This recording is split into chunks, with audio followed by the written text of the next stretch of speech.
네. 생각만큼 이렇게 잘 되지가 않더라고요. 네. 하필이면 그때 지금도 대한민국을 흔들고 있는 가수 여가수들이 너무 많이 나왔어요. 엄정화 씨, 네. 그때 또 도원경 씨, 뭐 이런 분들이 갑자기 확 나오는 바람에 제가 그 속에서 이제 상처를 좀 받아가지고 네. 아 이거는 그냥 내가 꿈이었을 뿐이지 내가 이게 길이 아닌가 막 이런 생각도 했었고 이제 그러다가 우물쭈물하다가 우연히 우연히 나이트 클럽에서 우연히 만났네. 만났네. 누굴 네, 만났네. 만나기를 만났어요. 네. 나이트클럽은 아니고 네, 지인의 소개로 이제 우연히 만나게 됐는데 그게 이제 결혼까지 골인을 하는 바람에 제가 이제 결혼을 하게 됐죠.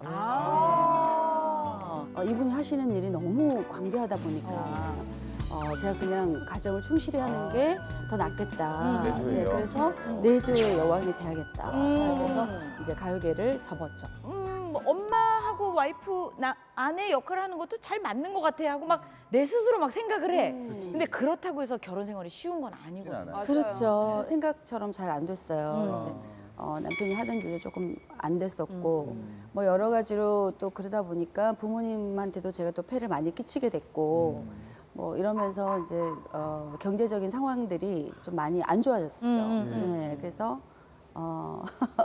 3년 만에 네, 헤어지셨구나. 홀로서기를 하게 됐어요. 사실 뭐 이혼이라는 게 보면은 몸과 마음이 다 지치는 그런 거잖아요. 그럼요. 거기다가 경제적인 상황까지 안 좋았다면 이혼 후의 생활도 그닥 그렇게 좋지는 않았을 것 같아요. 어떠셨어요? 어떠셨어요? 사실 혼자서 애를 키우는 게 사실 쉽지가 않았어요. 네. 그리고 이제 뭐 저로 인해서 뭐 친정까지 좀 어렵게 되고 뭐 이러다 보니까 제가 이제 정말 가장이 된 거예요. 그래서 저는 이제 돈을 벌어야 되니까 아이를 제가 이제 키울 수가 없잖아요. 그래서 부모님께 애를 좀 부탁을 드리고 저는 이제 그때부터 소위 이제 야간업소. 돈을 그래서 벌려고.